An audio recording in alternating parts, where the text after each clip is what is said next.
Jeanne, bonjour. Bonjour. Vous arrivez de Berlin, vous avez reçu un prix. Pouvez-vous nous expliquer un peu quel est ce prix? Merci de l'invitation. J'ai effectivement reçu un prix, c'est le prix franco-allemand des droits de l'homme euh, pour les combats que nous menons pour le droit des enfants en Guinée et en Afrique. Euh, nous nous battons beaucoup sur des sujets qui sont liés à la protection de la petite enfance et des femmes en général. Donc, c'est un prix pour honorer tout ce travail depuis les 10 dernières années. Pour une ONG que vous avez créée Oui, j'ai créé une ONG qui s'appelle FOMBAL, la Fondation Bintaan pour les enfants et les femmes.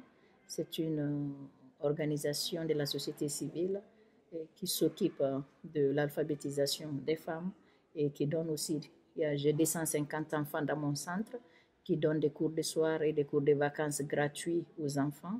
Et nous luttons aussi contre les violences faites aux enfants et aux femmes. Quel soutien avez-vous trouvé en Guinée? En Guinée, nous avons le soutien moral du gouvernement qui nous accompagne et en plus, nous avons le soutien matériel des institutions onusiennes comme l'UNICEF et des ambassades aussi comme l'ambassade d'Allemagne, de France, de l'Angleterre et des États-Unis. Donc, ils nous accompagnent en offrant des livres, des ordinateurs au centre. Pour le moment, c'est tout ce que nous avons de leur part. Pourquoi avez-vous jugé nécessaire de vous impliquer personnellement dans cette fondation, de créer cette fondation et de faire quelque chose? Nous luttons contre l'excision surtout et des mutilations génitales féminines. J'ai été victime, mon entourage aussi. Ça fait partie de nos réalités, de nos traditions en Guinée et en Afrique. Et il y a beaucoup de conséquences de ces excisions sur la santé de la femme. Et les femmes continuent de mourir à cause de nos traditions. Et nous continuons nous aussi ce combat en disant à cette communauté que nous ne luttons pas contre toutes les traditions africaines ou les traditions guinéennes, parce que nous-mêmes nous sommes issus de ces traditions.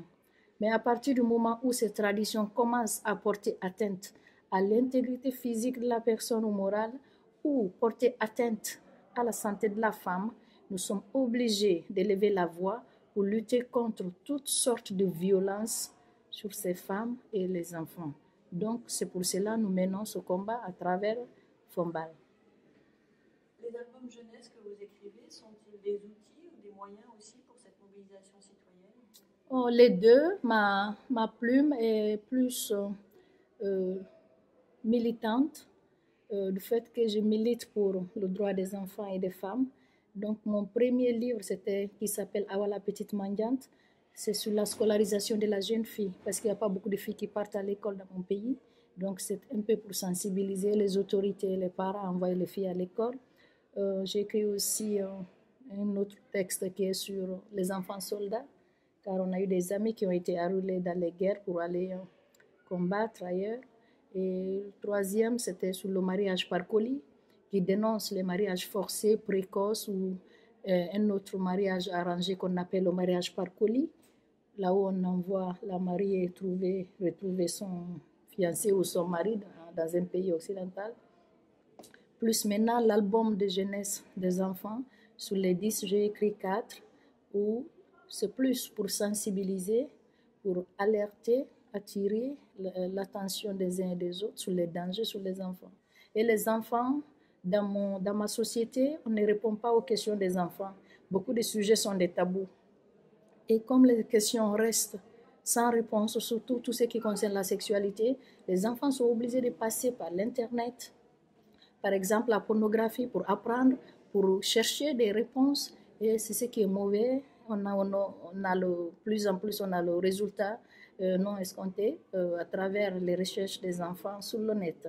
Et donc, je profite de ces albums de jeunesse pour dire à ces enfants, voici les réponses que vous cherchez, pourquoi je dois aller à l'école. Donc, je donne les raisons pourquoi les enfants doivent aller à l'école, pourquoi je dois me laver les mains, c'est quoi les droits des enfants, les règles d'hygiène, c'est quoi l'excision, en utilisant les mots qui sont pour les enfants. Parce que tout le monde peut écrire des livres, mais ce n'est pas tout le monde qui peut écrire les livres pour les enfants.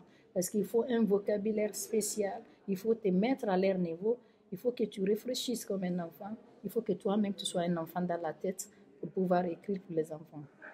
Merci beaucoup, Binta Anne, d'être ce bel enfant qui a grandi. Merci, je continue de grandir. Merci beaucoup. Merci beaucoup. Génial. Bon, ça allait? Ah, oui, ça va. Oui.